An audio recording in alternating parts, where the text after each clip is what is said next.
Hello प्यारे बच्चों, कैसे हो सब लोग। उम्मीद है कि सब बहुत अच्छे से होंगे। एक्सरसाइज 7.1 के सॉल्यूशन में हम पहुंच चुके हैं, जिसके क्वेश्चन नंबर 5 का सॉल्यूशन अभी हम लोग करने जा रहे हैं। तो जैसा कि आपको स्क्रीन पे देखने को मिल रहा है, इन अ क्लासरूम, एक क्लासरूम में 4 friends are seated at point A B C and D. 4 friend है, ए बी सी और डी बैठे हुए हैं। ठीक है, अच्छी बात है। एज ऑन इन फिगर 7.8 आपको बगल में दिख रहा है 7.8 figure. Champa and Chameli walk into the class and after observing for a few minutes Champa ask Chameli, do you think ABCD is a square. यानी कि जो प्लेसेस पे बैठे हुए हैं 4 फ्रेंड, या फिर यूं बोल सकते हैं तो 4 जो स्टूडेंट बैठे हुए हैं जिनका प्लेस दिया है A, B, C और D दिया हुआ है। ठीक है, तो आते हैं चंपा और चमेली, कुछ देर तक देखते हैं और क्या वो लोग सोचते हैं कि क्या ABCD एक स्क्वायर है। ABCD स्क्वायर कहने का मतलब AB length, BC length, CD length और AD लेंथ, सारा लेंथ सेम होना चाहिए, क्योंकि आपको पता है एक स्क्वायर के सारे साइड सेम होते हैं। तो सर डिस्टेंस फॉर्मूला से तो ये तो हम लोग निकाल सकते हैं ना। उसके साथ साथ स्क्वायर में एक और चीज होता है कि डायगोनल भी सेम होना चाहिए, यानी कि AC डिस्टेंस और BD डिस्टेंस वो भी सेम होना चाहिए। ठीक है, चमेली डिसएग्री। ठीक है, तो चमेली डिसएग्री हो जाती है, नहीं ऐसा नहीं है भाई, ऐसा नहीं है। Using distance formula find to them is correct. ठीक है, तो डिस्टेंस फॉर्मूला के थ्रू हमें बताना है कि चंपा सही बोल रही है कि चमेली सही बोल रही है, क्योंकि चमेली डिसएग्री कर गई है। ठीक है, तो चलिए देखते हैं। तो फिलहाल हम लोग देखते हैं एक एक करके पॉइंट। आप आराम से फिगर को देखो और फिगर में बताओ कि पॉइंट ए कितना है। तो पॉइंट ए, जब भी हम लोग कोई पॉइंट लिखते हैं उसमें पहला लेटर एक्स का होता है और दूसरा डिजिट वाई का होता है। पहला डिजिट एक्स, दूसरा डिजिट वाई। तो पहले आप ए कर देखो कि जो ए पॉइंट प्लेस्ड है, अगर ए के नीचे जाओगे तो 3 है, यानी एक्स का वैल्यू 3 है और वाई का वैल्यू कितना है, 4 है। यानी कि एक कोऑर्डिनेट कितना है, 3,4। बी में देखो, बी नीचे आओगे कितना है, 6 है ना। बी का पॉइंट कौन सा है, 6।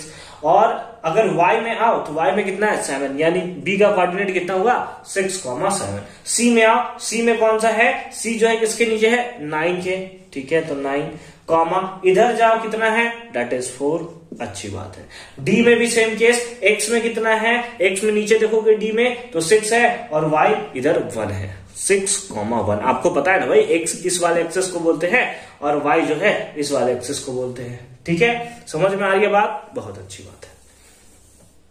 अगर हम लोग एक बार को AB डिस्टेंस, AD डिस्टेंस, ये कहां चला गया भाई, ये कहां चला गया, है ना, AD डिस्टेंस, CD डिस्टेंस और उसके साथ साथ BC डिस्टेंस, सारा डिस्टेंस फाइंड आउट कर ले हैं। डायगोनल अगर हमारा सेम हो जाता है, AB, BC, CD, AD, अगर सारा ये जो लेंथ है वो सेम हो जाएगा, साथ ही साथ फिर हम लोग AC निकालेंगे, BD निकालेंगे, डायगोनल भी सेम हो जाएगा, तब हम लोग बोलेंगे कि हाँ बिल्कुल ये स्क्वायर है, अदरवाइज ये स्क्वायर के क्राइटेरिया में नहीं रहेगा। तो डिस्टेंस का फॉर्मूला सबसे पहले बता दीजिए क्या होता है, root under x2 minus x1 का whole square plus y2 minus y1 का होल स्क्वायर।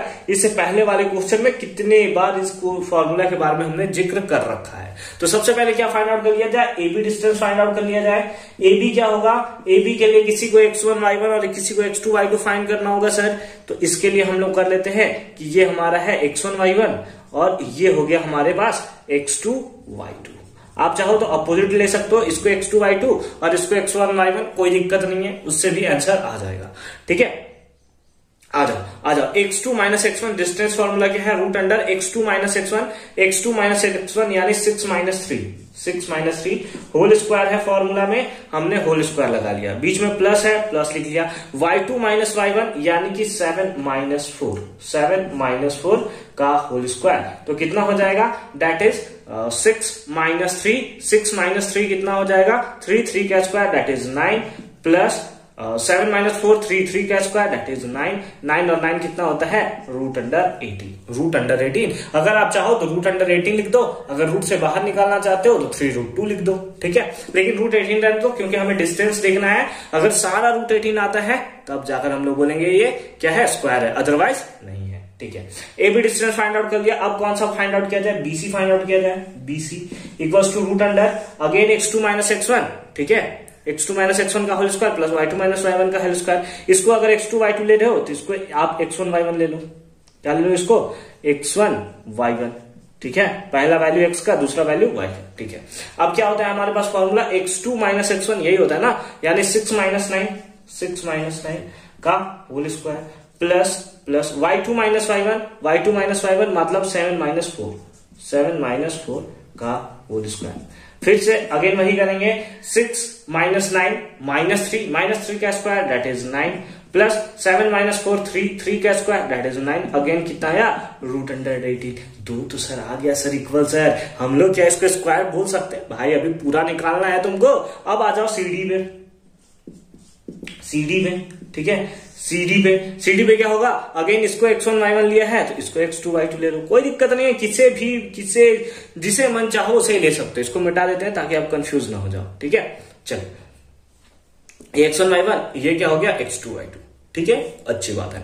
तो ये क्या हो जाएगा हमारे पास फॉर्मूला, x2 माइनस x1 का होल स्क्वायर यानी 6 माइनस 9 का होल स्क्वायर, 6 माइनस 9 का whole square plus y2 minus y1 यानी कि 1 माइनस 4 का होल स्क्वायर। समझ में आ रही है बात, समझ में आ रही है। 6 माइनस 9 अगेन 3 माइनस 3 आएगा, माइनस 3 का square that is 9 plus 1 minus 4 that is minus 3 का square again 9 equals to root under 18। Sir सब आ रहा है सर, इक्वल सर आ रहा है सर, ठीक है। अगेन क्या निकालेंगे, एडी डिस्टेंस भी निकालेंगे, अच्छी बात है, ठीक है। एडी के लिए इसको x2 y2 ले लिया है, इसको क्या ले लिया जाए, x1 y1, क्या ले लिया जाए, x1 y1, इसको मिटा देते हैं, ठीक है। फॉर्मूला क्या होगा, x2 माइनस x1 का whole square that is 6 minus 3 का whole square plus y2 minus y1 का होल स्क्वायर यानी 1 माइनस 4 का होल स्क्वायर।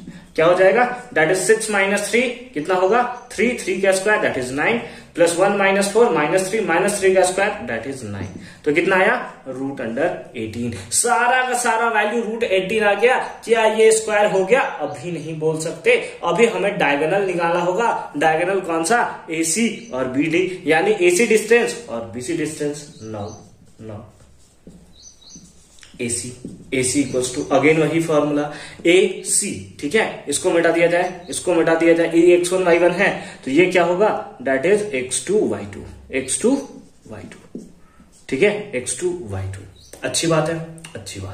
अब हम लोग क्या होगा, x2 माइनस x1 का whole square, x2 minus x1 का होल स्क्वायर तो कितना हो जाएगा, दैट इज 9 माइनस 3 का whole square plus y2 minus y1 का whole square that is 4 minus 4 का होल स्क्वायर। ये कितना आया सर, धक करेला सर, नहीं आएगा क्या सर, ठीक है। देख लेते हैं कितना होगा, 9 माइनस 3 कितना हो गया, 6 का square that is 36 plus 4 minus 4 कितना हो गया, 0 का स्क्वायर करोगे 0 ही आएगा यानी रूट अंडर 36। अब BD फाइंड आउट कर लेते हैं ना, देख लेते हैं दोनों डायगोनल इक्वल है या नहीं है। सारा साइड हमारा इक्वल हो गया, एक डायगोनल निकाल दिया, दूसरा डायगोनल हमारे पास बचा हुआ है यानी कि कौन सा, BD बचा हुआ है। अगर BD रूट अंडर 36 आ गया, काम बन गया भाई, काम बन गया फिर हमारा। समझ रहे हो बात को, समझ रहे हो, ठीक है।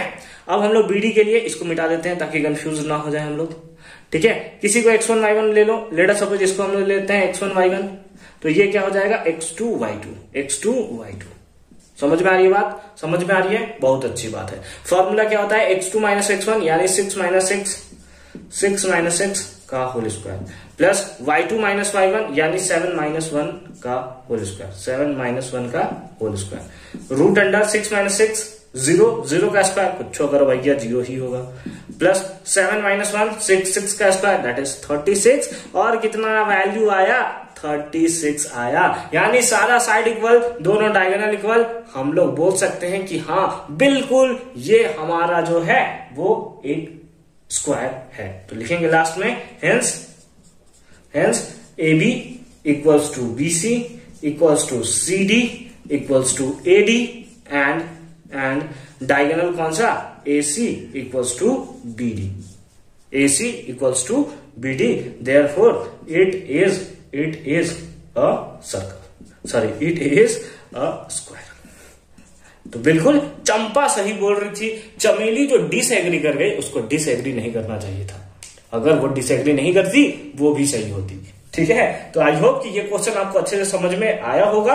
हालांकि इस टाइप का क्वेश्चन ना ही बोर्ड्स में पूछे जाते हैं और ना ही आपके जो एग्जामिनेशन होते हैं, प्री बोर्ड एग्जामिनेशन या फिर जो आपके स्कूल लेवल पे एग्जामिनेशन होते हैं, उसमें भी इस टाइप से क्वेश्चंस नहीं पूछे जाते हैं। बस ये आपके कॉन्सेप्ट को क्लियर करने के लिए है कि अगर इस टाइप का क्वेश्चन अगर आपके कभी competitive level like NTSC question हो गया, केवीपीवाई हो गया, तो इस टाइप के अगर एग्जामिनेशन में आ जाते हैं तो आप अच्छे से उसके साथ डील कर सको। ठीक है, उम्मीद है कि ये वीडियो आपके लिए हेल्पफुल रहा होगा। मिलते हैं आपसे नेक्स्ट वीडियो में क्वेश्चन नंबर 6 के सॉल्यूशन के साथ। तब तक के लिए अच्छे से पढ़ाई करते रहिए। All the very best.